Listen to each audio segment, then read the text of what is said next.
بیٹھ گئے اور گھنٹہ بھر میں رسول اللہ نے اسلام ان تک پہنچا دیا۔ اسلام 23 برس پر پھیلا ہوا ہے۔ یہ سارے احکام جو آج آپ کو ملے ہیں، یہ ساری فقہ جو آپ کو ملی ہے، یہ سارا قرآن پاک جو آپ کے پاس ہے، یہ سارا حدیث نبوی کا ذخیرہ جو آپ کے پاس ہے، اس سب کے جمع ہونے میں 23 سال لگے۔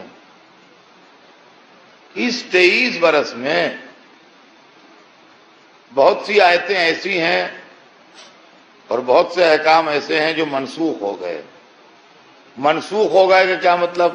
یعنی پہلے ایک حکم تھا، بعد میں وہ چینج کر دیا گیا، وہ کینسل کر دیا گیا، دوسرا حکم آ گیا۔ تو قرآن مجید میں ناسخ و منسوخ ہے، یہ سب جانتے ہیں، کوئی اس میں جھگڑا نہیں۔ یعنی ناسخ وہ آیتیں جنہوں نے کچھ حکم کینسل کیے ہیں، اور منسوخ وہ آیتیں جو کینسل ہوئے ہیں حکم، یہ سمجھ لیجیے۔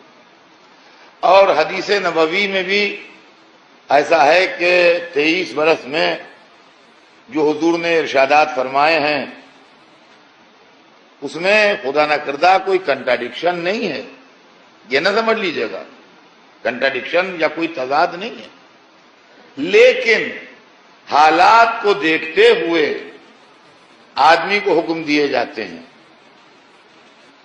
میں یہ بھی نہیں کہتا کہ جنہوں نے وہ حکم بیان کیے انہوں نے کوئی برائی کی یا ان کی نیت خراب تھی، نہیں، ان کی نیت بھی خراب نہیں تھی، وہ بالکل ٹھیک لوگ تھے، لیکن مجبوریاں کیا ہوتی ہیں، میں آپ کو اس کی ایک ہلکی سی تصویر اور ایک جھلک دکھا دوں۔ مان لیجئے کہ جب رسول مبعوث ہوئے اس کے دوسرے یا تیسرے سال تک کوئی چیز جائز تھی، تو آدمی نے رسول اللہ سے آن کے پوچھا کہ یا حضور یہ چیز جائز ہے کہ ناجائز ہے؟ آپ نے فرما دیا جائز ہے۔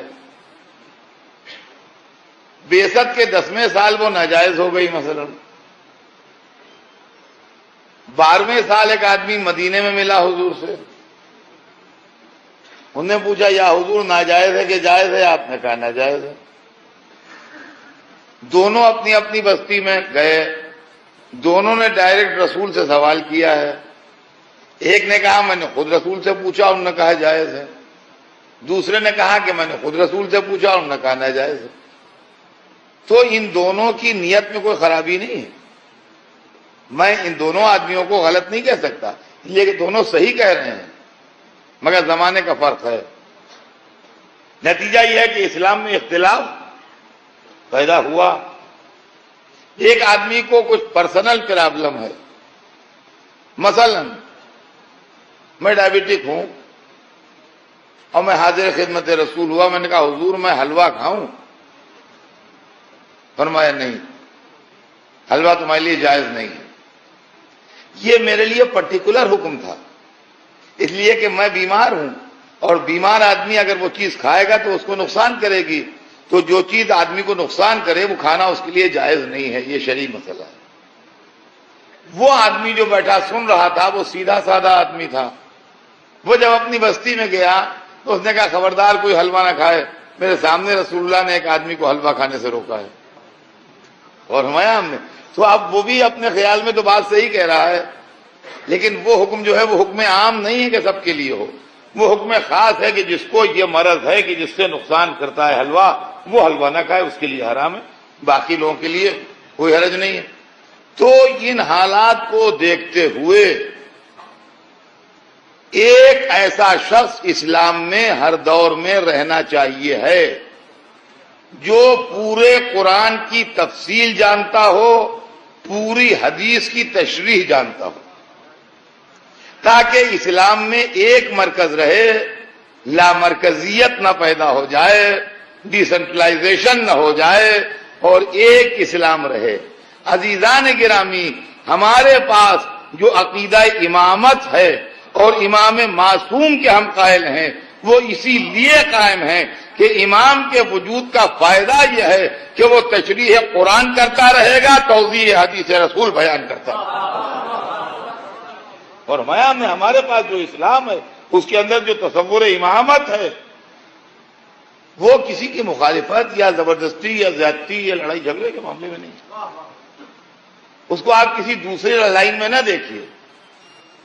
ایک ایسا آدمی جس کے پاس علم قرآن ہو، ایک ایسا آدمی جس کے پاس علم حدیث ہو، ایک ایسا انسان جو اللہ کی طرف سے گناہوں سے بچایا گیا ہو، ایک ایسا انسان جس کا ایمان حکومتیں خرید نہ سکتی ہوں، جس کے دین کو کوئی آدمی خطرے میں نہ ڈال سکتا ہو، وہ بیٹھ کے اسلام کی رہنمائی کرے.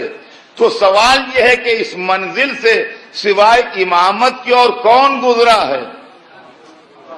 سوائے امامت کے اس منزل سے کون گزرا ہے؟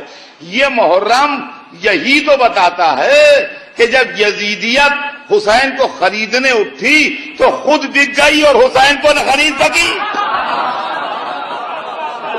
صلوات بھیجتے ہیں محمد.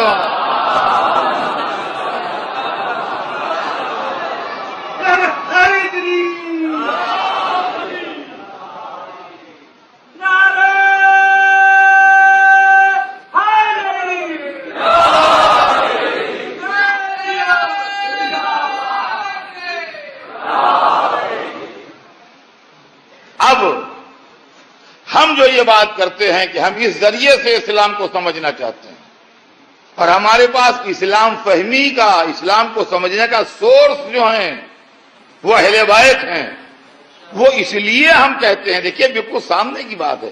ہمارے اوپر جس کا جو دل چاہے الزام لگا دے، جس کا جو دل چاہے کمنٹ کر دے، مشرک کہہ دے، کافر کہہ دے، بے دین کہہ دے، جو چاہے کہہ دے. تاریخ گواہ ہے کہ ہماری تاریخ مظلومانہ تاریخ رہی ہے اور آج بھی ہم جارحیت پر، ظلم پر، زیادتی پر، کسی کو بڑھ کے کچھ کہہ دینے پر یا کسی کے ساتھ زیادتی کرنے پر بلیو نہیں کرتے.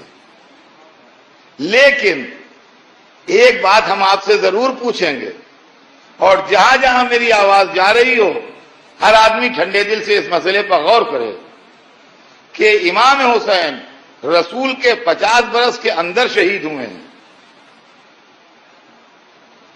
شہادت عظما 50 برس کے اندر ہوئی ہے.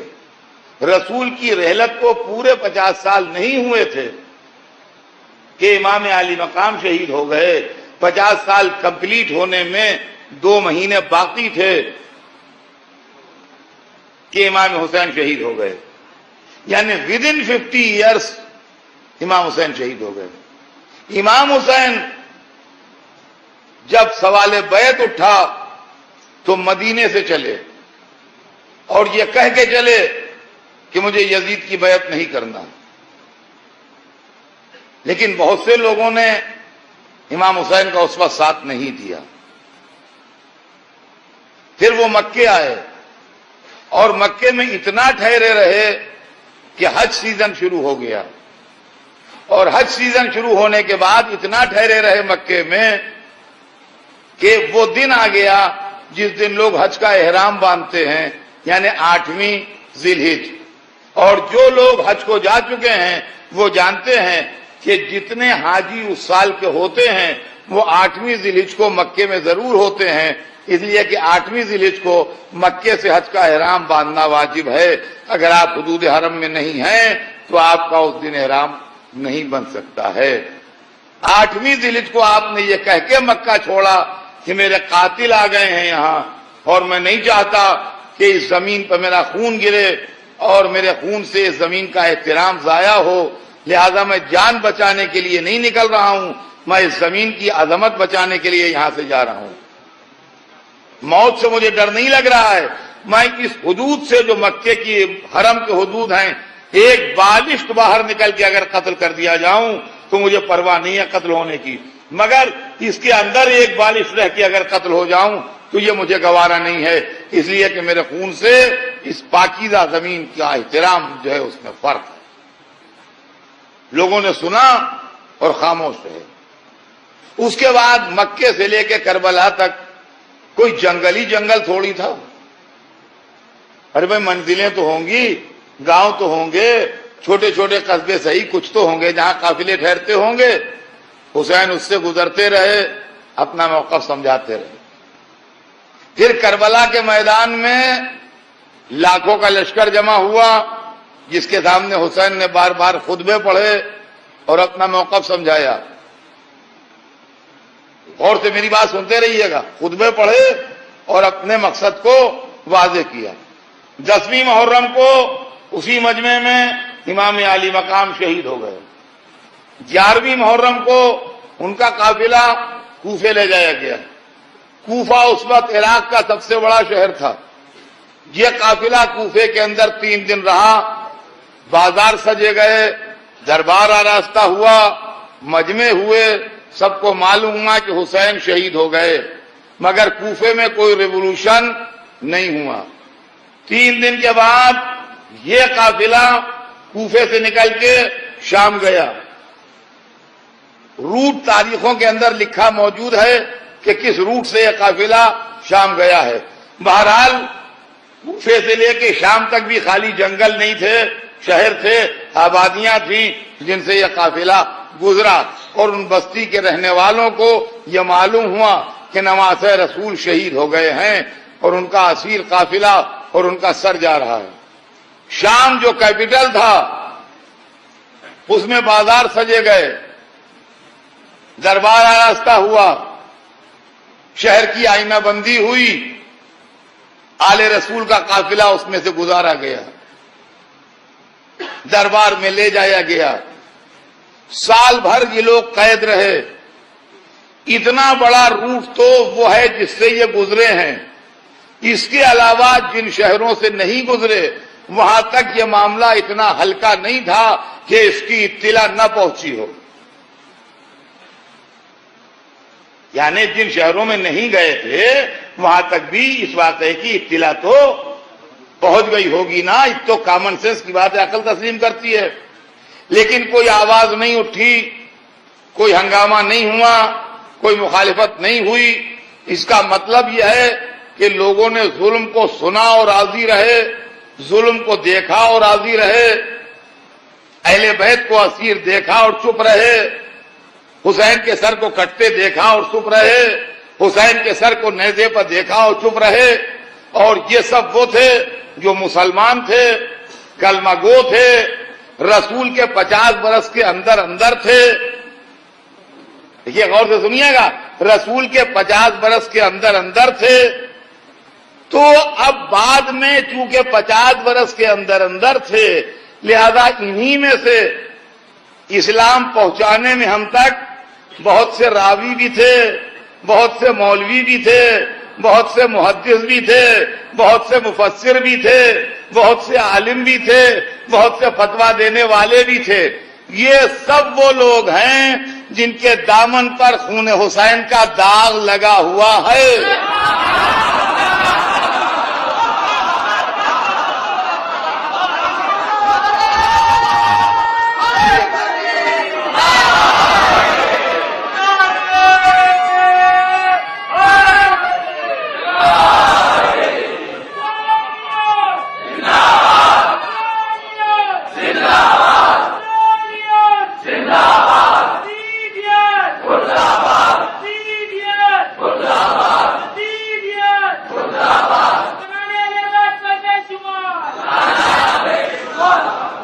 سنیے اب آپ،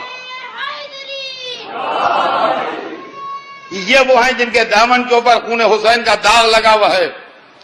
ہمارے پاس کوئی ایسی چھلنی نہیں ہے جس میں ہم چھان کے ان لوگوں کو الگ کر سکیں.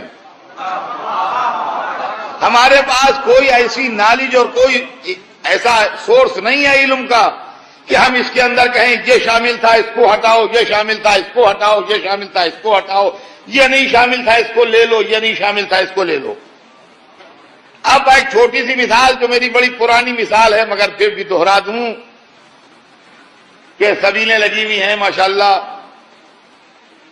ایک طرف اعلان ہوا آج کہ حضرات باہر جو سبیل لگی ہے بہت عمدہ شربت بنا ہے، زعفران کا اور بالائی اور دودھ اور میوے سب پڑے ہوئے ہیں اس کے اندر، اور آپ حضرات بہت لاجواب شربت ہے، بمبئی میں نہ اس سے عمدہ کبھی بنا ہے نہ آئندہ کبھی بنے گا، لہذا آپ شربت پی کے جائیے گا، اور بہترین ہے نیاز کا شربت ہے، پی کے جائیے گا. لاجواب شربت بن گیا ہے اور بہت بنا ہے. 10,000 گلاس بنے ہیں شربت کے, 10,000. لہذا مسجد کے والے یہ تکلف میں نہ پیئیں کہ کم ہو جائے گا, کم نہیں ہوگا. 10,000 گلاس بنا کے رکھ دیے گئے, یا جو صاحب نکلے ہیں وہ شربت پی کے جائیں. اب جو شربت کی تعریف کوثر صاحب نے کر دی تو لوگوں کو مجلس سننا دوبھر ہو رہی ہے کہ جلدی ختم ہو, ہمیں شربت ملے. کہ ابھی ہم نے مجلس شروع کی تھی کہ ایک صاحب جلدی سے آیا کہ مجھے ضروری اعلان کرنا ہے, 1 منٹ کو آپ. ہم کا کر دیجئے اعلان. ان کا حضرات ایک بہت ہی خاص اعلان کرنا ہے, ویری ساری. ہمیں ریلائبل سورسز سے معلوم ہوا ہے کہ کسی ہمارے دشمن نے ہمارے 10,000 گلاس شربت کے تیار ہیں, اس میں 1 گلاس میں پوٹیشیم سائنائڈ ڈال دیا ہے. پوٹیشیم سائنائڈ ایک بہت زبردست زہر ہوتا ہے جو زبان سے ٹچ ہوتے ہی آدمی مر جاتا ہے, اس میں دیر نہیں لگتی ہے, زحمت اعتذار نہیں ہے اس میں بالکل ہی. پہلا زبان سے ٹچ ہوا آدمی فوراً ہی ختم ہو گیا. 1 گلاس میں پوٹیشیم سائنائڈ ڈال دیا گیا ہے. لہذا کوئی پریشانی کی بات نہیں ہے, اس لیے کہ امکان مرنے کا بہت کم ہے. کیا ضروری ہے کہ وہ گلاس آپ کے حصے میں آ جائے؟ لیکن اگر کسی کے حصے میں آ جائے تو ہم پہلے سے اس سے معذرت کر لیں, اس لیے کہ بعد کو معذرت کا موقع ملے گا نہیں.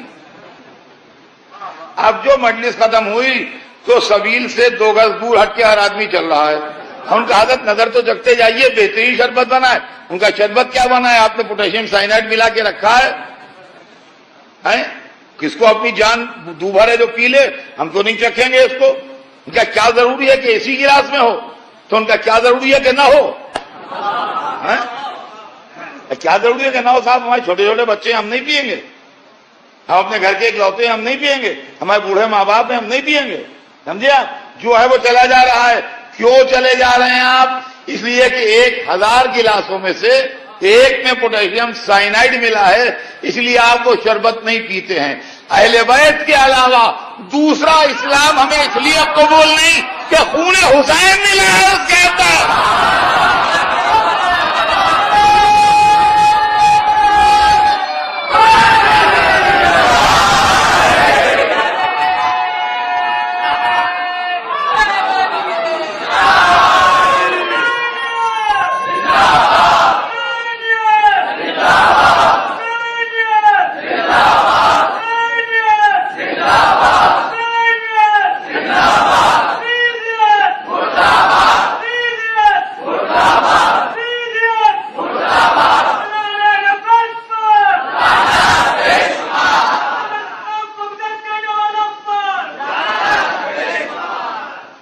عزیزان گرامی, میں جو بات آپ کی خدمت میں عرض کر رہا تھا وہ یہ کہ اسلام کو سمجھانے کے لیے اور اسلام کو بتانے کے لیے اور اسلام کا انٹرپریشن کرنے کے لیے ہر آدمی کو اجازت نہیں ہونا چاہیے کہ جس کی جو سمجھ میں آئے وہ کہہ دے.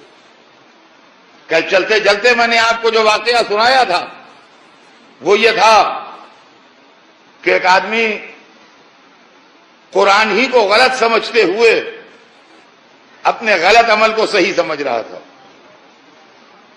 وہ چوری کر کے چیریٹی کرتا تھا. روٹیاں چرا لی, پھل چرا لیے, غریبوں کو کھانا کھلا دیا, بیماروں کو پھل بانٹ دیے, اور اس کو یہ مس انڈرسٹینڈنگ تھی, یہ غلط فہمی تھی کہ میں اس طریقے سے نیکیاں جمع کر رہا ہوں. لیکن جب وہی آدمی امام تک پہنچ گیا اور معصوم نے اس کی رہبری کی تو سمجھ میں آیا کہ ہاں حق کیا ہے اور باطل کیا ہے اور صحیح کیا ہے اور غلط کیا ہے. تو عزیزان گرامی, صدیوں سے یہ ہوتا آیا ہے. یہ بات دنیا والوں کے لیے نہیں ہوگی. آج جو ہو رہا ہے دنیا میں اور آج جو جنت کے مژدے مل رہے ہیں اور لوگوں کی برین واشنگ کی جا رہی ہے کہ جا کے بم باندھ کے کود پڑو مجمع کے اندر جنت میں چلے جاؤ گے, اور اتنے آدمیوں کو مار لو جنت میں چلے جاؤ گے, اور بے گناہوں کو قتل کر دو جنت میں چلے جاؤ گے, اور اتنے آدمیوں کو ہوسٹیج بنا لو جنت میں چلے جاؤ گے. یہ آج ہو سکتا ہے کہ آج دنیا والوں کے لیے نئی ہو سکتا ہے کہ یہ فکر یہ بہت سے لڑکوں کے لیے، بہت سے نوجوانوں کے لیے یا بہت سے مسلمانوں کے لیے ایک نئی بات ہو کہ صاحب یہ نیا ڈیولپمنٹ ہو رہا ہے. ہم چونکہ اہل بیت کی محبت کے جرم میں، ایک جملہ سنیے گا، اہل بیت کی محبت کے جرم میں 1400 برس سے ٹیررزم کو جھیل رہے ہیں، لہذا اس کے ہم ایکسپرٹ ہیں اور ہمیں ہر چیز اچھی طرح معلوم ہے اور ہمارے پاس اس کے بڑے وافر ثبوت موجود ہیں. ہم چہرے پہچانتے ہیں، ہم نام پہچانتے ہیں، ہم صورتیں پہچانتے ہیں، اس لیے کہ ہم مولا علی کے دامن سے لپٹے ہوئے تھے جب ہم نے خوارج کی صورتیں دیکھی ہیں.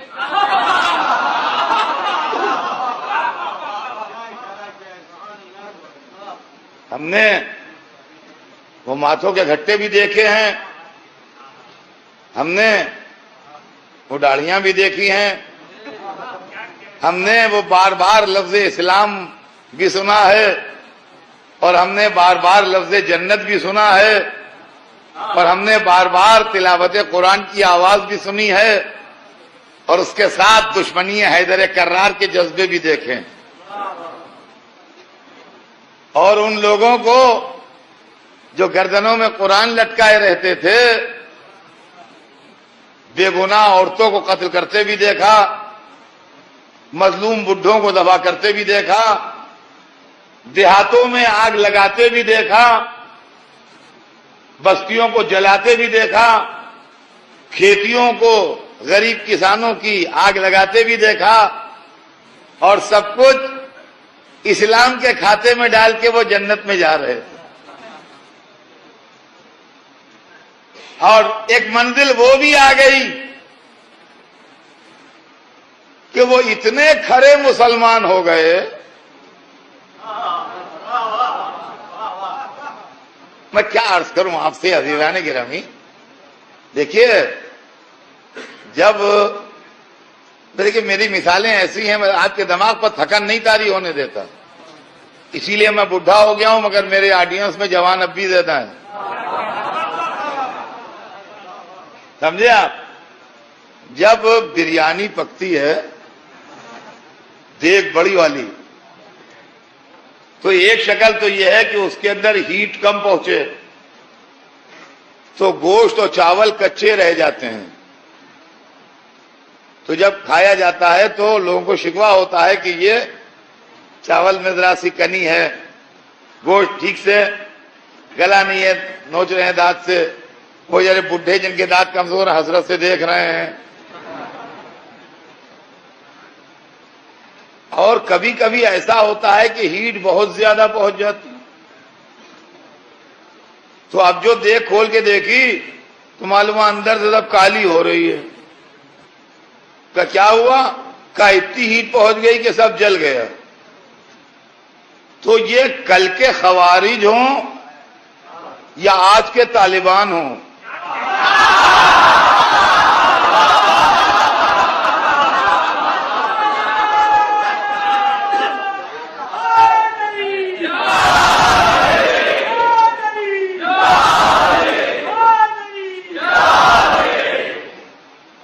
اتنی ہیٹ پہنچ گئی مذہب کی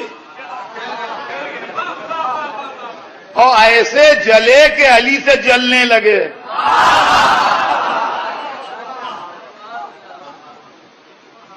ایسے جلے کہ علی سے جلنے لگے اور علی کے خلاف تلوار لے کے آ گئے. جنگ نہروان تاریخ میں پڑھیے، علی کے خلاف تلوار لے کے آ گئے اور خوارج اسی لیے نام پڑا کہ ان سے اللہ نے انتقام لیا ہے جو ان کا یہ نام پڑا ہے. یہ اس لیے ان کو خوارج کہا گیا کہ انہوں نے یہ کہنا شروع کیا تھا کہ علی اسلام سے خارج ہو گئے، علی کا تعلق اسلام سے نہیں رہا ہے. تو اتنے جل گئے تھے. بقول میر انیس میر انیس ایک عجب شاعر گزر گئے، خدا کی قسم اردو زبان کے عجب عجب چیزیں کہہ گئے. بقول میر انیس کہتے ہیں کہ بدخواہ ہے خاندان رسالت پناہ تھے، بدخواہ ہے خاندان رسالت پناہ تھے، ایسے جلے ہوئے تھے کہ چہرے سیاہ تھے. صلوات بھیج دیں محمد.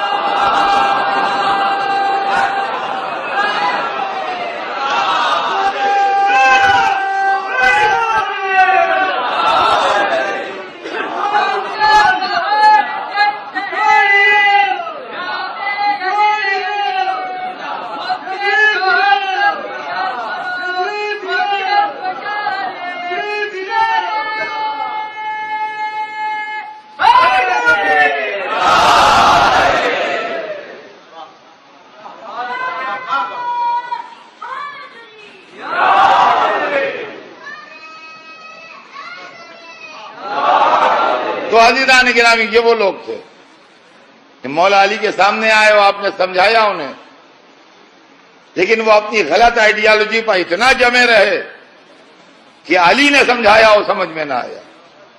اب اس کے آگے کوئی کیا سمجھائے؟ علی نے سمجھایا اور سمجھ میں نہ آیا. وہ جب ہر حجت تمام ہو گئی تو مولا نے حکم دیا کہ اب ان کو کاٹ کے ڈال دو، اس لیے کہ اب مرض قابل علاج نہیں ہے، اب یہ ناسور کاٹا ہی جائے تو بہتر ہے. تو لوگوں نے تلواریں اٹھائیں، ابھی تلواریں جھک گئیں.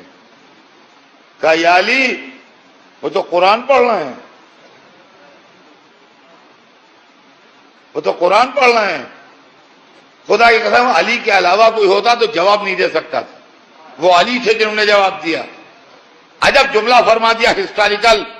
جب لوگوں نے کہا یا علی وہ قرآن پڑھ رہے ہیں، کہا قرآن ان کے حلق میں پھنسا ہے، نیچے نہیں اترا ہے.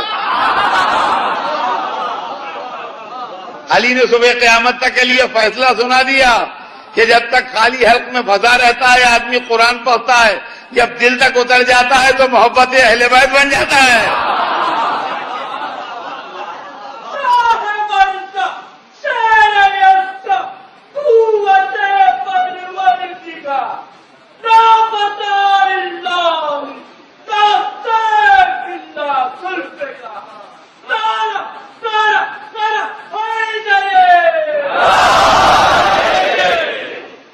تو میرے دوستو، مذہب کا اور قرآن کا غلط انٹرپریشن اور دین اور شریعت کو غلط طریقے سے پیش کرنا یہ ہمارے لیے کوئی نئی بات نہیں ہے. میں آج آپ کو ایک عجیب و غریب واقعہ سنانے جا رہا ہوں اور وہ بڑا عبرت آموز واقعہ ہے اور ایسا ہے کہ سن کے کلیجہ دہل جائے. ایک شخص گزرا ہے تاریخ میں جس کا نام تھا مسلم ابن عقبہ. بچے پھر یاد کر لیں، مسلم ابن عقبہ نام تھا ایک آدمی کا. یہ یزید کے لشکر کا سردار تھا. یزید 3 برس بادشاہ رہا، 3 برس اس نے حکومت کی. اس کو جو اللہ کی طرف سے مہلت ملی تھی وہ صرف 3 سال کی مہلت تھی. اس 3 برس میں اس نے 3 کام کیے. اپنی حکومت کے پہلے سال میں اس نے امام حسین کو شہید کیا. اپنی حکومت کے دوسرے سال میں اس نے مدینہ منورہ پر چڑھائی کی اور مدینے کو تاراج کیا، مدینے کو برباد کیا، مسجد النبی کی بے حرمتی کی اور اپنی فوج کا استبل بنایا مسجد النبی کے اندر، جس میں 3 دن تک گھوڑے بندھے رہے. سمجھ گئے آپ؟ اب آپ سمجھ لیجئے، زیادہ وضاحت کی ضرورت نہیں ہے کہ 3 دن تک جس عمارت میں جانور بندھے رہیں گے ان میں کیا کیا بے ادبی ہوگی. یہ یزید کی حکومت کا دوسرا سال تھا. سن 61 ہجری شہادت حسین، سن 62 ہجری بربادی مدینہ، سن 63 ہجری یزید نے مکہ معظمہ پر چڑھائی کی اور خانہ کعبہ کے چاروں طرف جو پہاڑیاں تھیں، آج آپ کو اندازہ نہیں، آج بلڈنگیں بن گئی ہیں۔ اس زمانے میں مسجد الحرام کی عمارت نہیں تھی، 4 دیوالی تھی خالی، اور اندر خانہ کعبہ تھا اور پہاڑیاں تھیں چاروں طرف۔ اس پر لوگوں کے چھوٹے چھوٹے گھر ہوتے تھے۔ ان پہاڑیوں پر منجنیق ہوتی تھی اس زمانے میں، ایک مشین اس ٹائپ چیز ہوتی تھی جو ایسے ایسے پھینک کے گولہ مارتے تھے۔ اس زمانے میں بم کے گولے جو ہوتے تھے وہ اس شان کے ہوتے تھے کہ پتھر کے اوپر روئی لپیٹتے تھے اور روئی کو تیل میں ڈبوتے تھے اور اس میں آگ لگاتے تھے اور اس کے بعد گھما کے وہ پتھر پھینکتے تھے۔ چونکہ ویٹ کی وجہ سے وہ دور تک جاتا تھا، پتھر ہوتا تھا، لہذا جہاں پر ٹکراتا تھا اس چیز کو توڑتا تھا، اور چونکہ اس میں آگ لگی ہوتی تھی لہذا وہ آگ لگانے کا بھی کام کرتا تھا۔ اس لیے کہ خالی روئی کا گولہ پھینکیں گے تو وہ ہلکا ہوگا، وہ دور تک جائے گا نہیں، خالی پتھر پھینکیں گے تو اس سے مار تو لگے گی مگر آگ نہیں لگے گی، لہذا یہ کام ہوتا تھا۔ تو مکہ معظمہ، حرم مبارک، خانہ کعبہ کے چاروں طرف وہ مشینیں جن کو منجنیق کہتے تھے عربی زبان میں، لگا کے خانہ کعبہ پر پتھروں کی بارش ہوئی، اور مسجد الحرام میں جو آدمی موجود تھے وہ قتل کیے گئے، اور کعبے پر مسلسل جو آگ برسائی گئی تو کعبے کا پردہ جل گیا، اور حضرت اسماعیل کے دمبے کے سینگ جو وہاں لگے تھے وہ جل گئے، اور تبرکات کعبہ جو تھے وہ ضائع ہو گئے، اور رکن یمانی جو ہے کعبے کا، جو لوگ جا چکے ہیں وہ جانتے ہیں، جو کعبے میں جا چکے ہیں اور حاجی حضرات ہیں ان کو خیال ہوگا کہ کعبے چونکہ چوکٹی نما عمارت ہے نا، چوکور عمارت، بالکل چوکور نہیں ہے مگر چوکور نما، تو ایک رکن جو ہے وہ رکن یمانی ہے، اس کے بعد آگے بڑھیے تو وہ ہے جہاں حجر اسود لگا ہوا ہے، اس کے بعد آگے بڑھیے تو رکن شامی ہے، اس کے بعد آگے بڑھیے تو رکن عراقی ہے، سمجھے آپ؟ یہ اس طریقے سے خانہ کعبہ کے 4 کارنر ہیں۔ رکن یمانی شہید ہوا، خانہ کعبہ کی دیوار منہدم ہوئی، کعبے کی چھت گری۔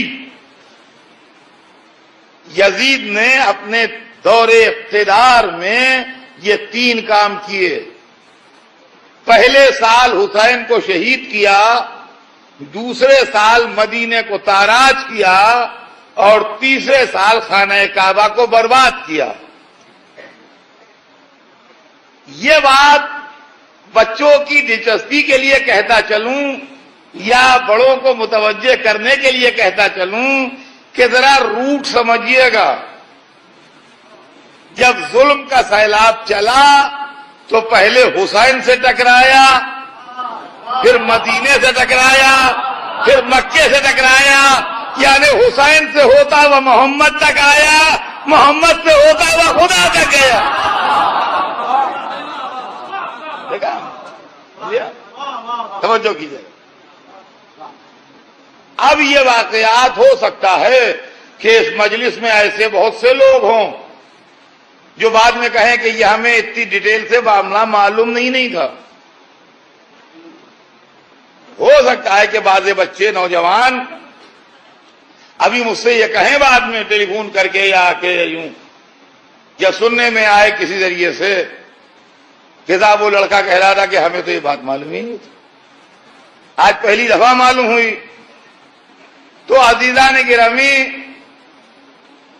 نہ معلوم ہونے کی 2 وجہ ہیں۔ ایک تو یہ ہے کہ کچھ لوگوں نے تو ان واقعات کو محبت یزید میں چھپایا، اور کچھ شہادت حسین کا واقعہ اتنا چمک گیا کہ بقیہ واقعے اس کے شیڈو میں آ گئے. فرمایا آپ نے یہ غور کی جگہ. اب سنیے مسلم ابن عقبہ جو میں نے آپ کو نام سنایا، مسلم ابن عقبہ اس لشکر کا سردار تھا جس لشکر نے کعبے پر آگ برسائی. جیسے اس لشکر کا سردار عمر سعد تھا جس نے امام حسین کو شہید کیا، ویسے ہی اس لشکر کا سردار مسلم ابن عقبہ تھا جس نے خانہ کعبہ کو شہید کیا اور آگ برسائی. جب کعبہ برباد ہو چکا اور کعبے کے چاروں طرف منظر یہ تھا کہ جیسے حاجی ہوتے ہیں، اترا کعبے کے چاروں طرف لاشیں بکھری ہوئی تھیں. تھوڑے دنوں کے بعد یزید کی فوج وہیں مکے میں پڑی تھی کہ مسلم ابن عقبہ بیمار ہوا. یہ ہسٹوریکل واقعہ ہے، اس کو سن لیجئے. مسلم ابن عقبہ بیمار ہوا، حالت بگڑتی گئی، یہاں تک کہ ایسی منزل آئی کہ اس کو یقین ہو گیا کہ اب وہ نہیں بچے گا اور مر جائے گا. تو لوگ اس کے پاس آئے اور اس سے وصیت وغیرہ کے لیے کہا. تو اس نے کچھ وصیتیں تو کی جو کچھ کی، لیکن اس کے بعد اس نے کہا کہ مجھے یقین ہو گیا ہے کہ اب میں بچوں گا نہیں اور میں جا رہا ہوں، اور مجھے جنت کی امید ایک ہی واقعے سے ہے، اور جب خدا مجھ سے قیامت کے دن پوچھے گا کہ کیا کر کے آیا، تو میں کہوں گا کہ میں نے تیرے خلیفہ کی اطاعت میں کعبہ گرایا ہے، لہذا اس کے صلے میں مجھے جنت چاہیے. تو عزیزان گرامی، ملوکیت و سلطنت اس طرح برین واشنگ کرتی ہے اور کٹ ملا اس طرح انسان کا دماغ بدل کے یزیدی فوجیں تیار کرتے ہیں کہ کعبہ گرا کے اسی سے امید جنت رکھی جاتی ہے.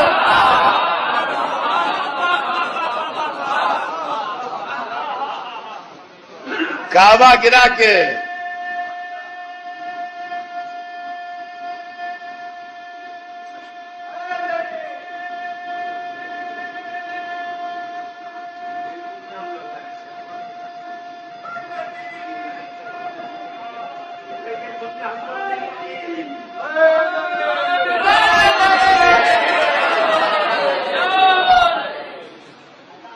اسی سے امید جنت لگائی جاتی ہے. تو عزیزان گرامی، ساری تقریر کا خلاصہ یہ ہے اتنی دیر کی کہ قرآن مجید، حدیث نبوی، تعلیمات اسلامی کا انٹرپریشن جب جاہلوں، بے دینوں، ناسمجھوں اور ایسے لوگوں کے ہاتھ میں آ جائے گا کہ جن کو اسلام کی پوری واقفیت نہیں ہے، تو اسلام کو یہ دن دیکھنا پڑے. اور آج تک جو کچھ یزید نے کیا وہ بھی تاریخ کے سامنے ہے، جو کچھ ظالم و جابر شہنشاہوں نے کیا وہ بھی تاریخ کے سامنے ہے. اور آج اب جبکہ دنیا کافی حد تک جاگ چکی ہے اور تعلیم یافتہ ہو چکی ہے، ضرورت اس بات کی ہے کہ ملت مسلمہ ملوکیت و سلطنت سے اپنا دامن جھاڑ لے اور یہ بات طے ہو جائے کہ بادشاہوں نے جو کیا، سلطانوں نے جو کیا، وہ سیاست تھی، مذہب نہیں تھا. اور انہوں نے اگر مذہب کا نام دیا تو یہ اپنے ذاتی فائدے کے لیے دیا، اپنے اقتدار کے لیے دیا، اپنی حکومت کو بچانے کے لیے دیا. خدا اور رسول و آخرت کے واسطے مذہب کا نام نہیں استعمال ہوا. اس سے فائدہ آپ کو پہنچے گا، اور آپ کو یہ فائدہ پہنچے گا کہ جو حکومتیں ماضی میں گزر چکی اور اب خواب ہو چکی، ان سے نہ آپ کو آج کچھ مل رہا ہے نہ کل کچھ ملے گا، لیکن اگر آپ اس بدنامی کے دھبے کو ادھری اچھال دیں گے تو کم از کم آپ کو اپنے دامن کو دھونے کے لیے موقع فراہم ہو جائے۔ آج سے کئی برس پہلے کی بات ہے، 10 برس پرانی بات ہے کہ 12 برس پرانی بات ہے، مجھے نہیں یاد، مگر میں نے ایک واقعہ پڑھا تھا۔ وہ جو پرانی مجلسوں میں میری شریک ہوتے آئے ہیں ان کو یاد ہوگا، لیکن وہ بچے جو گزشتہ 7-8 برس سے مجلسیں سن رہے ہیں ان کو نہیں یاد ہوگا۔ وہ واقعہ میں یہ جانتے ہوئے کہ میں پڑھ چکا ہوں یہاں پھر ریپیٹ کر رہا ہوں، اور وہ یہ ہے کہ حضرت مسیح سے پہلے ایک بہت بڑا اسکالر گزرا ہے سقراط، جس کو سیکریٹیز بھی کہا جاتا ہے۔ وہ اسکالر تھا، عالم تھا، بادشاہ سے کسی بات پر اس کا اختلاف ہوا۔ بادشاہ نے کہا کہ ایسا نہیں ایسا ہے، اس نے کہا غلط کہتے ہو، تم غلط کہہ رہے ہو، ایسا نہیں ایسا ہے۔ بادشاہ نے کہا کہ جو میں کہہ رہا ہوں اس کو کہو صحیح ہے، ورنہ میں تمہیں زہر کا پیالہ پلا دوں گا۔ سقراط نے کہا کہ زہر کا پیالہ پی لینا آسان ہے میرے لیے، مگر غلط کو صحیح کہنا آسان نہیں ہے۔ میں غلط کو صحیح نہیں کہوں گا، ہاں زہر کا پیالہ تو مجھے پلائے گا ظلمن، میں پی لوں گا۔ بادشاہ نے پیالہ بھیجا زہر کا، تو کہا اس سے کہہ دینا کہ یا اس کو پیے یا اس پر دستخط کرے۔ انہوں نے کہا دستخط تو نہیں ہوں گے غلط بات پر، زہر کا پیالہ لاؤ، وہ جناب پیے، پی گیا تو مر گیا، ظاہر ہے کہ زہر تھا، پی گیا تو مر گیا۔ داد فریاد کون؟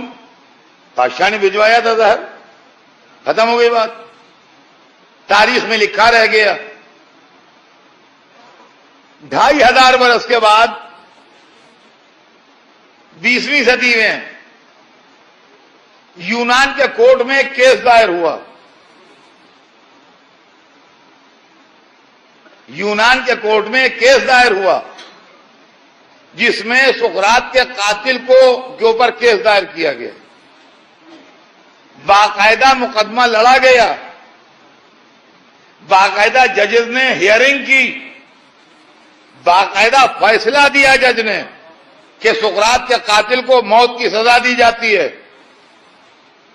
پولیس نے رپورٹ لگائی کہ جس کو موت کی سزا دی گئی تھی اس کے مرے کو 2500 برس ہو چکے ہیں۔ فائنل رپورٹ لگ کے کیس داخل دفتر ہو گیا۔ جب ہم نے پوچھا کہ یہ کیا ڈرامہ ہوا تو ان کا ڈرامہ نہیں ہوا، چونکہ اتنے بڑے اسکالر کو مارنے والا بھی یونانی تھا اور ہم بھی یونانی ہیں، لہذا ہمارے دامن پر یہ داغ تھا کہ اتنے بڑے عالم کو مار ڈالا۔ ہم نے کیس لڑ کے قاتل کو سزائے موت دے کے اپنے دامن سے داغ دھویا ہے کہ ہم وہ سے یونانی نہیں ہیں، ہم وہ سے یونانی نہیں ہیں جو ایک اسکالر کو مار ڈالیں، ہم وہ سے یونانی ہیں جو قاتل کو سزائے موت دیتے ہیں۔ آج میں یہی اپیل امت مسلمہ سے کرتا ہوں کہ اگر آپ کو دھبوں سے نجات پانا ہے تو آپ سارے ظالموں قاتلوں کو نفرت کا ووٹ پاس کر کے اپنے دامن کو صاف کیجئے کہ ہم وہ سے مسلمان نہیں ہیں۔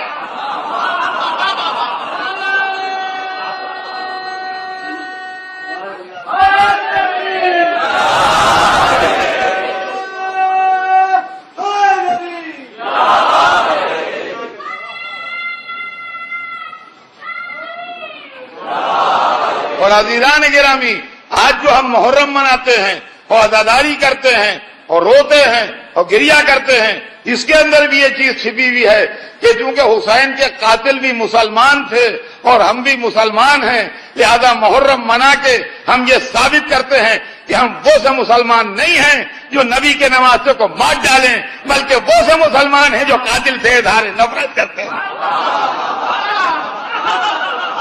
یہ ہے منزل عزیزان۔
تو عزیزان گرامی، آج میں نے آپ کی خدمت میں جو واقعات پیش کیے، غور طلب ہے یہ مسئلہ کہ اسلام کی ساری مصیبتوں کی جڑ اس کا غلط انٹرپریشن، ورنہ اسلام مذہب انسانیت ہے، اور اسلام وہ دین ہے جہاں اپنے تو اپنے ہیں، دشمنوں کو پانی پلایا جاتا ہے، اس لیے کہ وہ قاتل صحیح مگر انسان ہے۔ افسوس ہے کہ ملوکیت نے 6 مہینے کے بچے کو پیاسا قتل کر کے اور حسین کے لشکر پر 3 دن پانی بند کر کے اسلام کی تصویر کو بگاڑا ہے،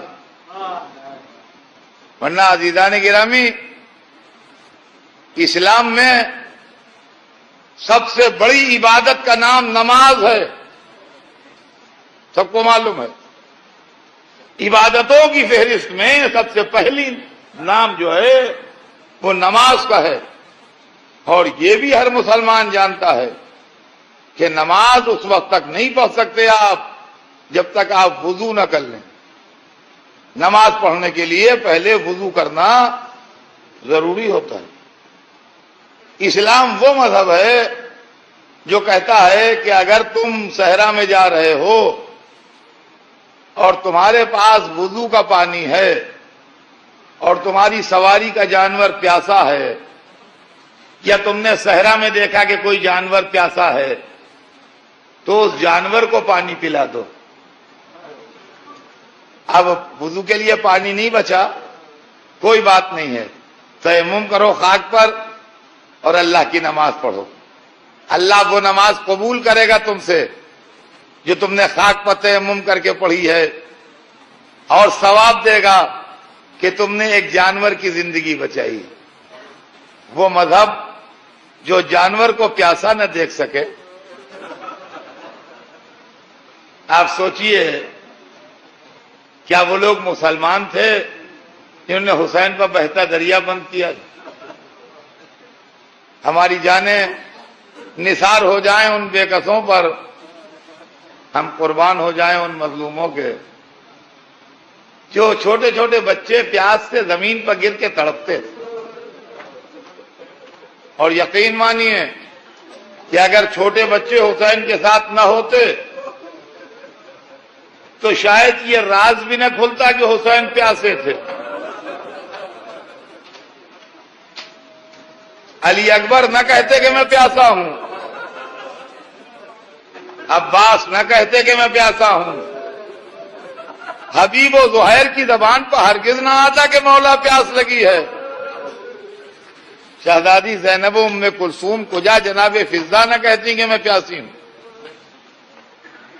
وہ تو کہیے چھوٹے بچوں کی زبانی یہ پیغام آ گیا جو ہاتھوں میں سوکھے ساغر لیے ہوئے العطش العطش العطش، ہائے پیاس ہائے پیاس۔ عزیزان گرامی آج گلی گلی سبیلیں لگی ہیں، آج جگہ جگہ حسین کے نام پر پیاسوں کو پانی پلانے کا انتظام ہے۔ یہ سبیلیں یاد دلاتی ہیں ان 3 دن کے پیاسوں کو جو دنیا سے پیاسے چلے گئے اور جنہوں نے ایک بوند پانی نہ پایا۔ محرم کی 6ٹھی رات آ گئی۔ اب اصحاب حسین کا بھی تذکرہ ہوتا ہے، خاندان والوں کا بھی تذکرہ ہوتا ہے۔ آج کی رات اون محمد کے مصائب بھی پڑھے جاتے ہیں